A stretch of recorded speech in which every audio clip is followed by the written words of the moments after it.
Wrestling Podcast. I am your host, Tim Fairbanks. With me, my co-host, fight analyst, Nate Melendez. How you doing, brother? How you doing, brother? Yes. All right, we're here with James Hines, former Fight Picks champion. I'll be back. He'll be back. On the line with us, guys, we have very special guest with us. We have Matt Granahan. He's going to go ahead and plug some stuff real quick. It's going to be very interesting, very good stuff. Not only that, of course, we have the one and only, the New York Badass, Phil Baroni, on the show with us. How are you guys doing? Yeah, all right. Matt, man, you have free reign. Go ahead and do what you got to do, man. Thanks, Bones. First of all, I want to thank you for having us on, man. I listened to some of your podcasts. I was out on the beach yesterday down in Hilton, and it's beautiful, beautiful weather out there. And I listened to like 3 of your podcasts, and I really enjoyed them. You guys do a tremendous job. Great product you have here. I want to put you guys over first. And I want to talk about a little bit about what we're doing. American Combat Association, we're with Kamal Shalaris. I don't know if you guys know him. I promised him I would talk about him just briefly. He's the Prince of Persia. I've been training with Kamal, hanging out, not only just training, but hanging out and drinking with him. He's one of my best buds. What a great guy.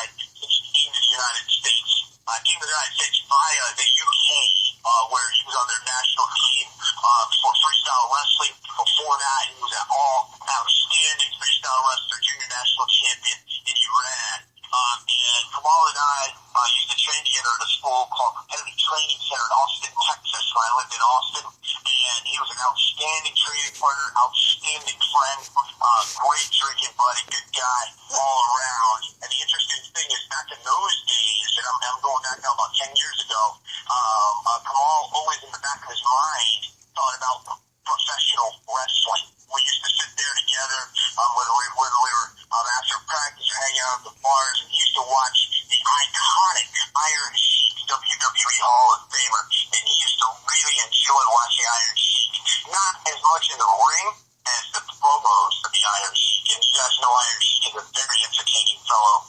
And Kamal now, after his career in WBC, had a great career, headlined against Jamie Varner in one of their main event fights before they were purchased from the UFC. Winning the UFC was on many major shows that they had on pay-per-view, as well as on Fight Television, and then went over to One Fighting Championships where he met Phil Baroni, who's a great guy. I've gotten to know Phil well now, and Kamal is now ready to enter the wild and wacky world of professional wrestling. I'm going to tell you guys something right now, man. Right now, brothers. Kamal Shalaris, I've heard some people talking smack about him on the internet, saying he doesn't have any mic skills. Let me tell you guys, these vignettes that I'm filming with Kamal Shalaris, I put his mic skills against anybody right now in World Wrestling Entertainment. Kamal Shalaris is the Prince of Persia. He is the royalty.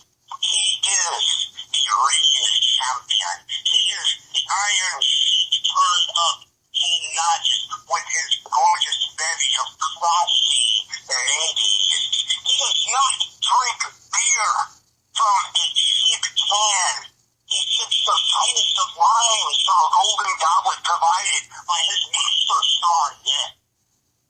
And when he flies from place to place, he doesn't fly domestic. He doesn't even fly first class.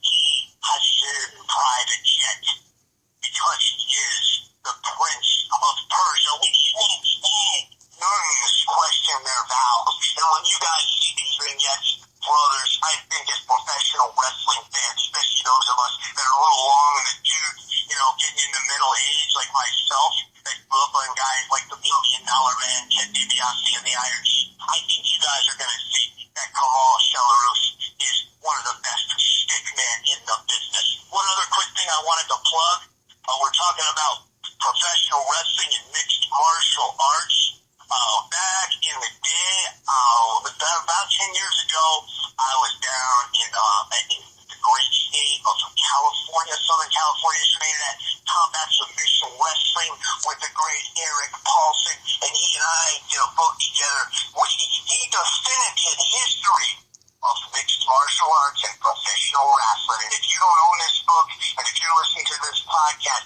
you need to go right now to BudoVideos.com or EricPaulson.com. That's ErikPaulson.com. And you need to buy Rough and Tumble, the definitive history of mixed martial arts and professional wrestling. And I just want to lastly give a quick shout out to a lot of the folks who have been helping with Phil and Kamal making the transition to professional wrestling from the UFC. First, I want to thank my good buddy Dan the Beast Severn. I've been doing wrestling clinics, mixed martial arts seminars with the Beast for years.